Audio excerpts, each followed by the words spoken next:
Welcome to AI ConvoCast, where we bring you the latest in AI and tech innovation.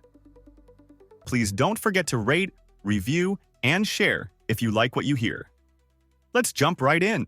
Today we will be covering Google's new search settings, quietly turning user media into AI training data, Reddit deploying large language models to fight AI spam on its own platform, Amazon shutting the door on new Mechanical Turk customers, and Vercel's CEO revealing that half of their 6 million daily deployments are now triggered by AI agents.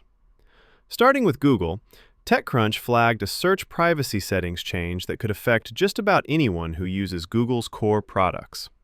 The company can now save media from your interactions, including images, files, and audio and video recordings, and use that saved history to train its generative AI models, unless you turn the setting off.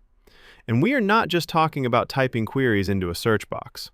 Google's own help page says this covers search, maps, shopping, flights, hotels, translate, and news, and it can include lens images, search live recordings, translate speaking practice audio, and voice searches. The rollout started via customer email back in June and is happening over the next few months.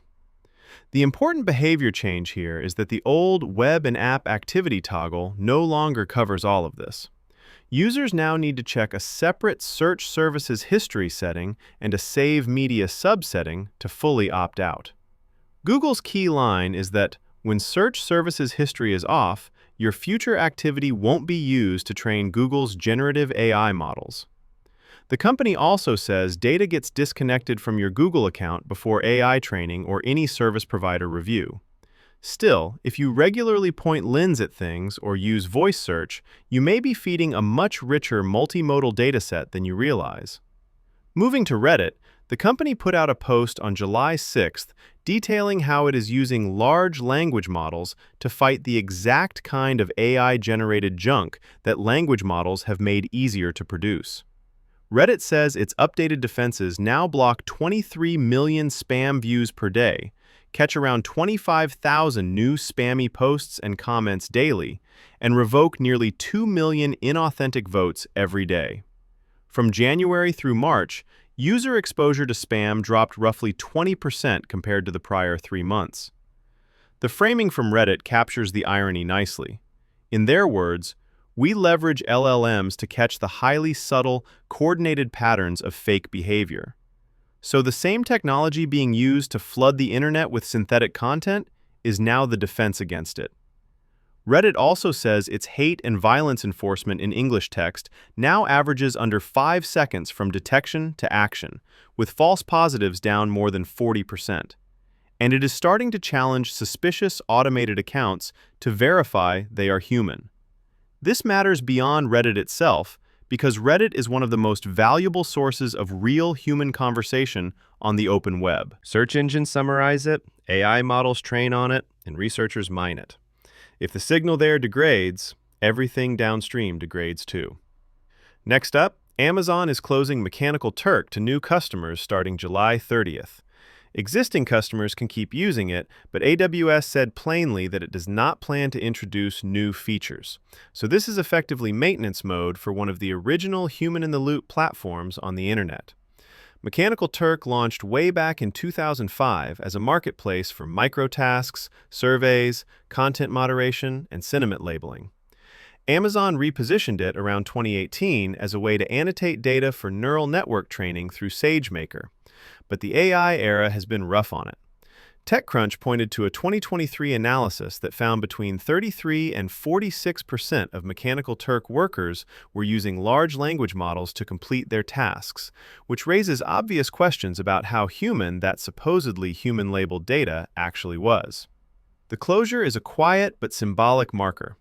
The old crowd labeling layer is getting displaced by specialized data vendors, synthetic data pipelines, and AI-assisted labeling tools built directly into modern ML platforms.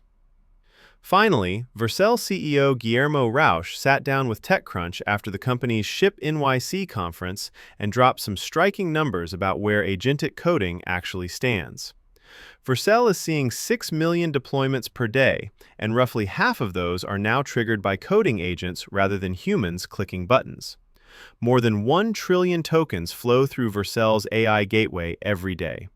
That is a serious signal that agent-driven development has moved past demos and into production infrastructure.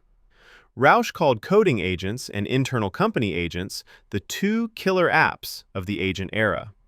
He described a shift where teams need real infrastructure around these agents: sandboxes to contain them, audit trails to track what they did, access controls, model gateways, and the ability to swap models in and out. Vercel's Eve framework lets teams define agent instructions and skills in plain natural language, and Vercel Sandbox drops agents into a controlled environment where policy governs what data they can touch and what leaves the box. The strategic tension Rausch highlighted is worth pausing on. AI labs would love to bundle model, agent, hosting, and publishing into one closed stack. Infrastructure companies like Vercel are betting developers want interchangeable models sitting behind a neutral layer they control. His sharpest line was this: agents are forcing companies to open up, and that will have dramatic long-term implications. The idea being that once agents are doing real work across your codebase and your data, you cannot afford to be locked into one vendor's black box. You need visibility, portability, and the ability to switch when something better comes along. Thank you for listening to AI Convo Cast. Please don't forget to rate, review, and share if you like what you hear. Thanks and hope to see you again next time.